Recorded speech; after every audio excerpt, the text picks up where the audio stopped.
दो बच्चे रिया और आरू एक हाथ से बने हुए नक्शे के साथ जंगल में घुस रहे हैं। आरू, क्या यही रास्ता है?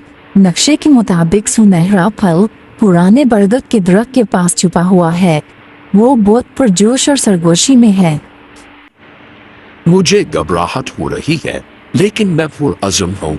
हाँ, दादा ने कहा था कि जो भी उसे खाएगा उसे जंगल की सारी दानिश मिल जाएगी, लेकिन हमें मुफ्तात लेना होगा क्योंकि जंगल के कान होते हैं।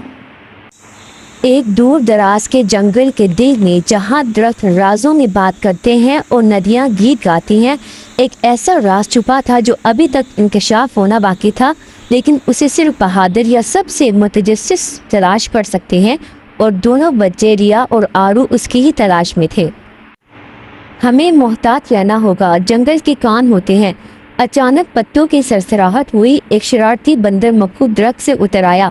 मक्कू मुस्कुराते हुए बोला, ओह ओह, सुनहरा फल ढूंढ रहे हो? चालाक लोमड़ी भी उसे नहीं ढूंढ पाई।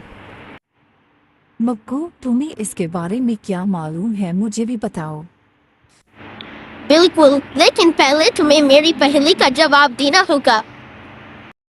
एक गरीब किसान राजू और उसकी बीवी मीरा जंगल के किनारे खेतों में काम कर रहे होते हैं। राजू फसलों की हालत फिर खराब हो रही है। मिट्टी उसकी ताकत खत्म हो रही है। जंगल जानता है क्यों? जानवर अब हमारे खेतों से दूर रहते हैं। शायद हमने किसी रूह को नाराज कर दिया है। एक दानिशमंद बूढ़ा कछुआ टारू आहिस्ता से आता है। टारू गहरी आवाज में कहता है, किसान, जंगल बीमार है। सुनहरे फल की ताकत खत्म हो रही है क्योंकि किसी ने उसके मुहाफिज को चुरा लिया है। राजू हैरान हो जाता है कि ऐसा कौन कर सकता है।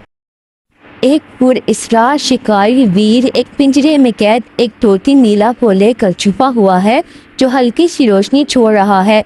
नीला कमज़ोर बहुत है। वो कहती है, मुझे आज़ाद कर दो, जंगल को मेरी ज़रूरत है।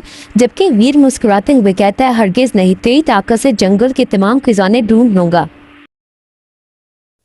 तू क्या चाहती है मैं तुझे आज़ाद कर दूँ? मैं तो तेरी ताकत चाहता हूँ। अचानक रिया, आरू, निक्कू, राजू और मीरा सब सामने आ जाते हैं। रिया बहादुरी से कहती है, तुम ही जंगल को नुकसान पहुंचा रहे हो। वीर हंसते हुए, और कुछ बच्चे और किसान मेरा मुकाबला कर सकते हैं क्या? निक्कू चीखता है और जंगल के तमाम जानवर, हाथी, हिरन, यहाँ तक कि एक शेर भी जमा हो जाते हैं। जमीन कांपती है और दरख्त जिंदा हो जाते हैं।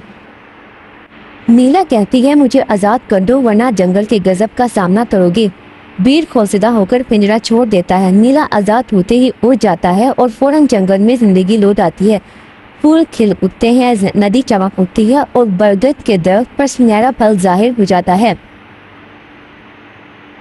रिया कहती है, और हम हमेशा उसकी से वशिया सुनेंगे।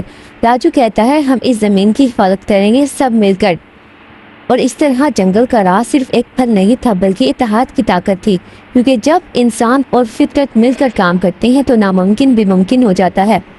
जंगल फिर से हरा भरा हो जाता है। खुशी की लहरें दूर उठती हैं और हवा एक पुर सरगोशी लेकर गुजर जाती है।